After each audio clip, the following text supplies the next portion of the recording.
everyone, it's Kristen Redmond, and today what I'm going to do is go over the planetary aspects that are coming up this year for 2016 and kind of a little bit of what we are leaving behind in the past in 2015 and a little bit before that as well.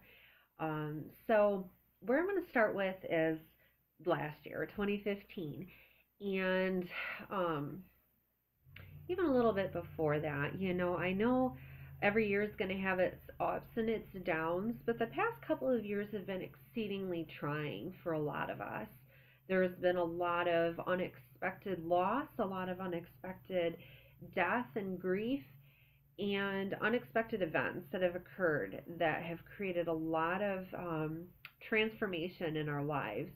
And we have really finally gone through the last push of it, and we are into the chance where the transformation can take place and the rebuilding can take place.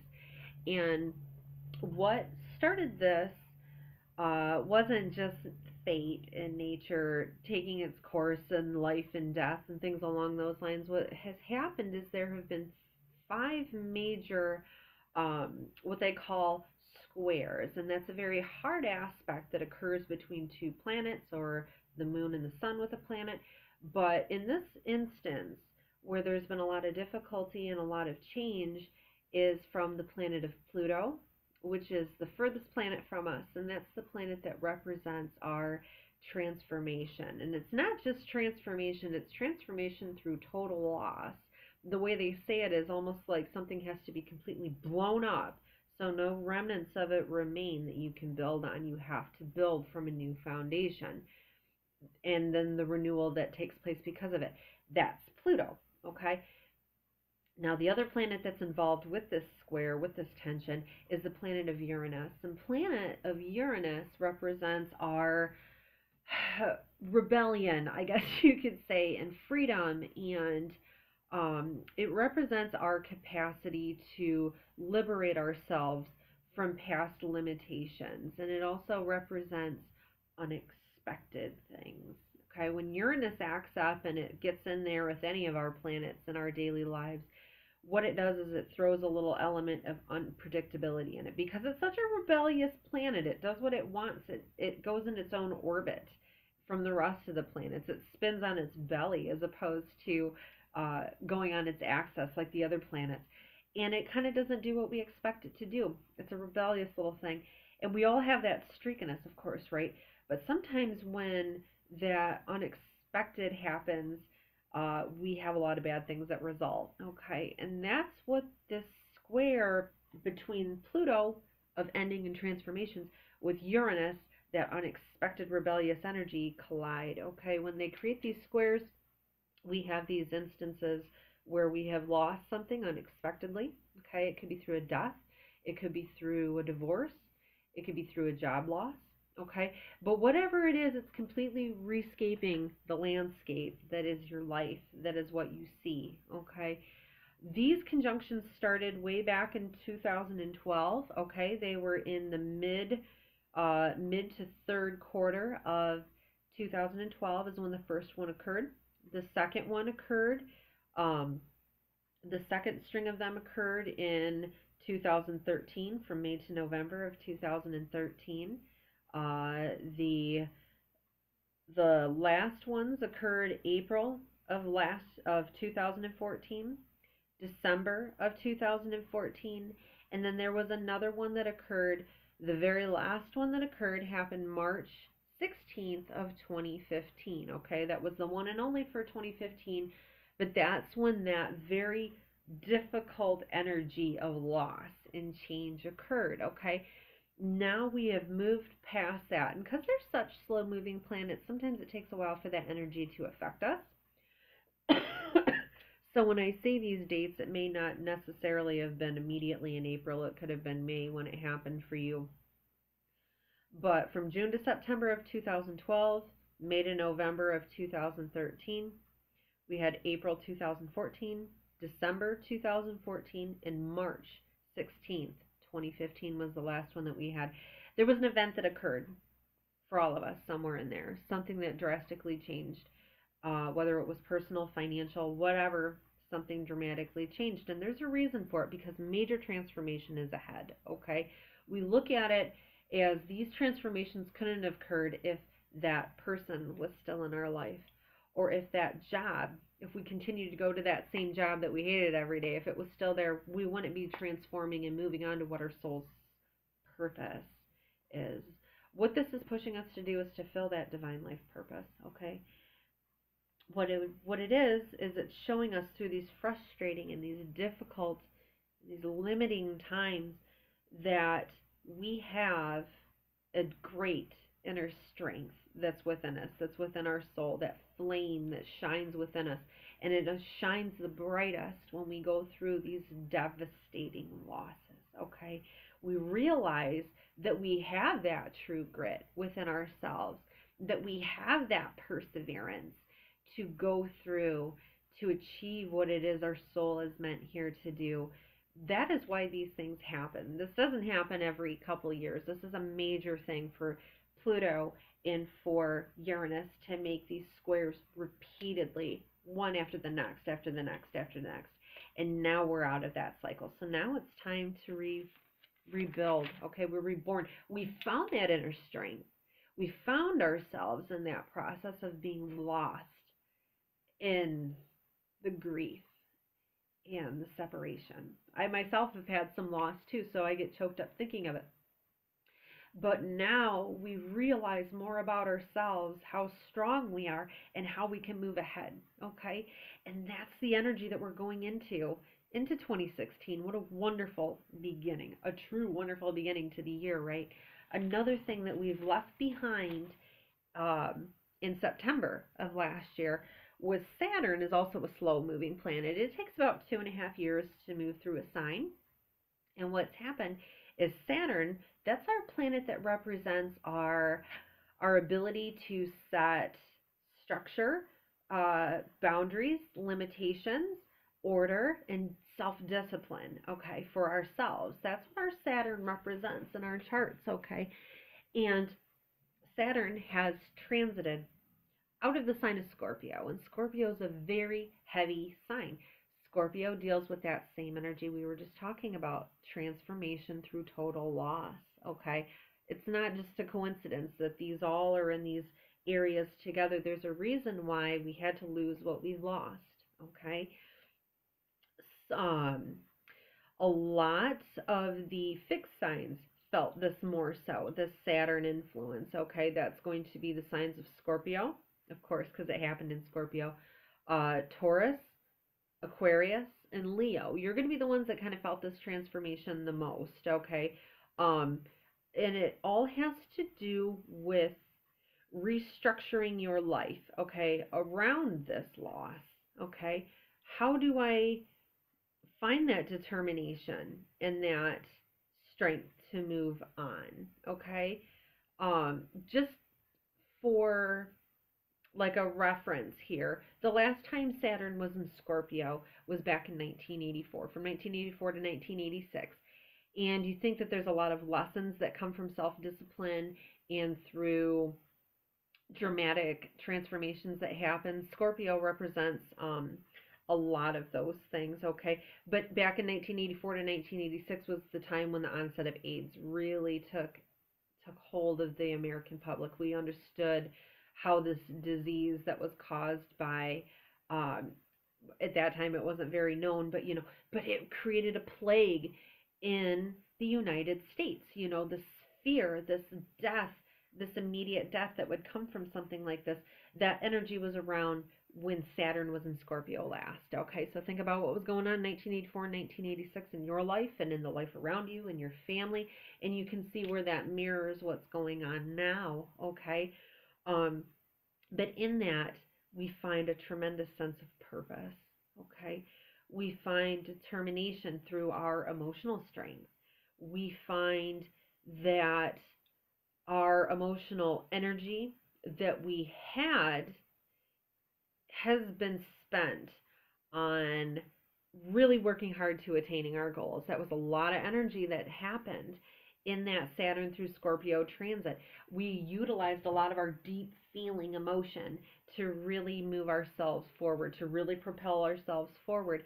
And in the process of that, we've got a lot of exhaustion, okay? A lot of energetic exhaustion, a lot of physical exhaustion, a lot of emotional exhaustion from it. But that's okay, because ultimately that's what pushed us to move forward and into this spot where we're at now, where it's like, let's replan. I'm ready. I've mourned. I've gone through what I need to, but now I'm ready to move forward, and that's where we're going into this new year. Okay. Um. Yeah, that's Scorpio there. I'm just going to touch on that Scorpio again too, because not only for those fixed signs of Scorpio, Taurus, Aquarius, and Leo did that affect, but that Scorpion energy is going to represent any kind of deep connection you have, any kind of deep involvement. That's going to deal with transformations that happen through death, divorce, emotional and psychological health and issues. There's going to be a lot of that has come to a head, that's gone, that you're working through finally.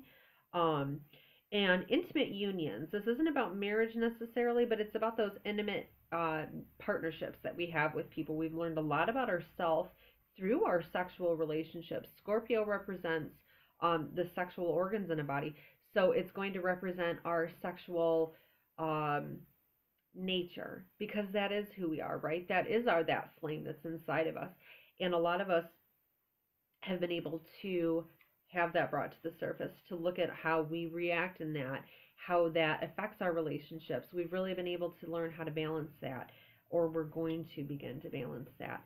In those relationships, there's been a lot that has happened in this time frame with Saturn and Scorpio that started back in 2013, where there's been a lot of trust and betrayal issues that have happened in our sexual relationships that have really gotten us to this point now where we can restructure it, move forward with that person in a new light, in a new structure, that really comes down to their self-discipline or your self-discipline if you were the one that was creating issues in those relationships.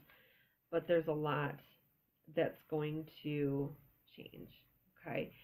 The Saturn in Scorpio also deals with shared resources. Scorpio is a sign that deals with the shared resources we have with other people.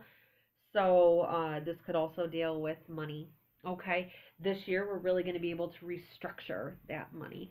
And we have a lot of good things that are behind us to do that. Okay, now that Saturn has moved into Sagittarius, we're looking just beyond our inner self, that inner deep connection. Now we're moving on and we're looking into Sagittarius energy. That Sagittarian energy has to do with the greater good. Okay, it's time for learning those lessons from that Scorpion energy and moving forward. Okay, we're thinking about either learning the lessons literally from what has happened, or we're really thinking about going back to school and sharpening our skills and bettering what we do so we can move with our soul's purpose. This is all part of it. It's not just an internal weird little nudge or push. This is the universe telling you that you've done the suffering. Now it's time to move on. There's going to be, for the universal good, now that Saturn's into Sagittarius, there's going to be a lot of advances in religion, because Sagittarius represents religion, okay, and the greater good, the greater whole. But it's not just about advancements in religion. It's about, because it's Saturn, we're going to have a lot of things brought to the surface with the faults of organized religion. We're going to see the cracks a lot more this year in the organized religion, and we're going to learn that direct connection with God truly is the religion, okay? The divine essence is in you, and it's not necessarily in a church. It's not necessarily in the words that the priest or the pastor is telling you. God is right here in you, in your soul, in your flame, okay? And we're really going to focus on that this year, okay, with that Sagittarian Saturn and Sagittarian energy. We're expanding the horizons of our world, okay? We want to better the world. We want to better ourselves, okay? The people that are going to feel this the most are the mutable signs, okay? We all will, but the mutable signs are going to feel it more. That's going to be Sagittarius, of course. That's going to be Pisces, Gemini, and Virgo. You're really going to feel this push, okay? And you may be traveling more. You're going to be focused on the mental studies Like I said, going back to school, it could be the philosophy, you're studying that more, you're writing more, you're focused more on that collective mind, okay? Making the world a better place with the mission that your soul is sent here to do. That's in this upcoming year. Um, the remaining planets, the outer planets that we have the slow moving ones, Pluto, Neptune, Uranus.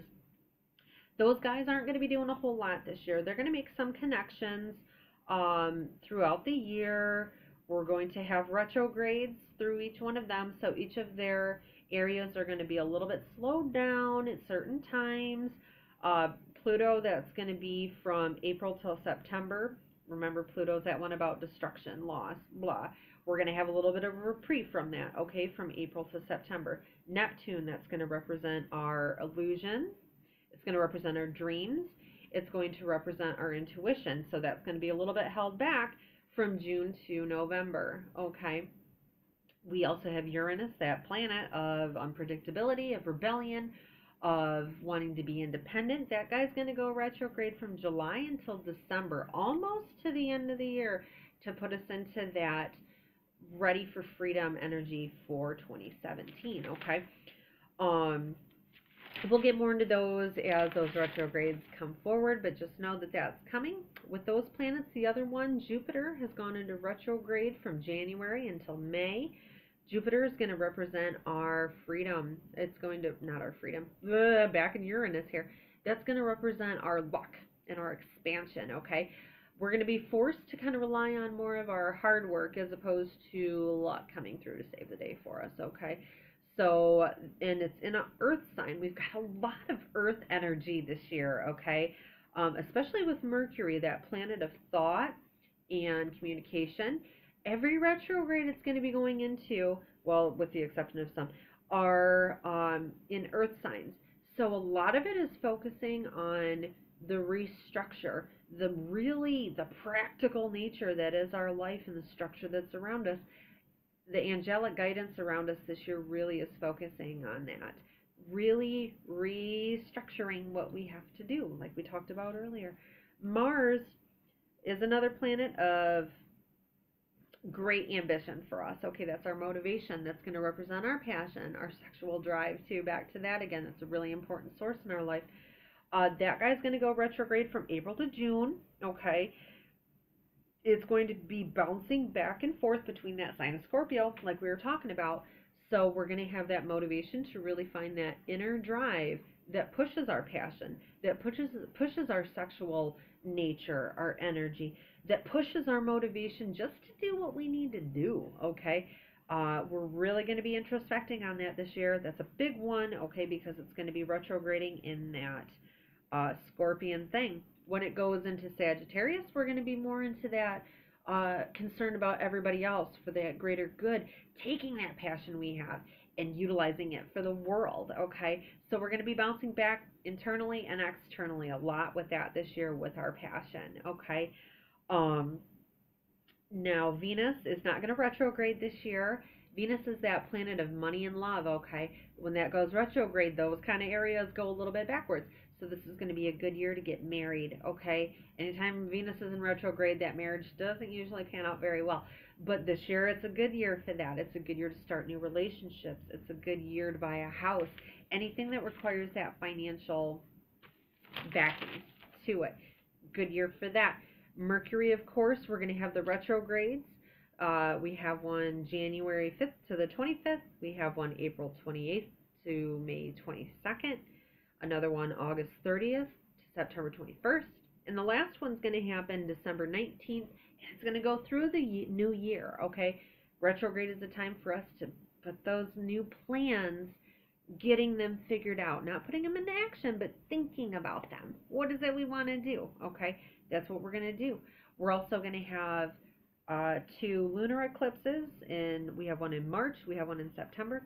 And we have solar eclipses March 8th and September 1st, okay? When we have those, that's when the moon and the sun are directly in front of each other, okay? Or the moon is directly in front of it. Either or the earth is right between the two of them. And that's when things that are hidden come to light, okay? We're going to focus a lot more on those when those come up. But we're going to have those 4 opportunities, okay, A lot of it is with Earth energy too, to really practically look and see what's hidden from us, okay? We have a lot of wonderful things for us this coming year with transformation and wonderful things to come. Stay tuned this year, and I'll keep bringing you videos for each week and what planetary influences are around us. Thank you.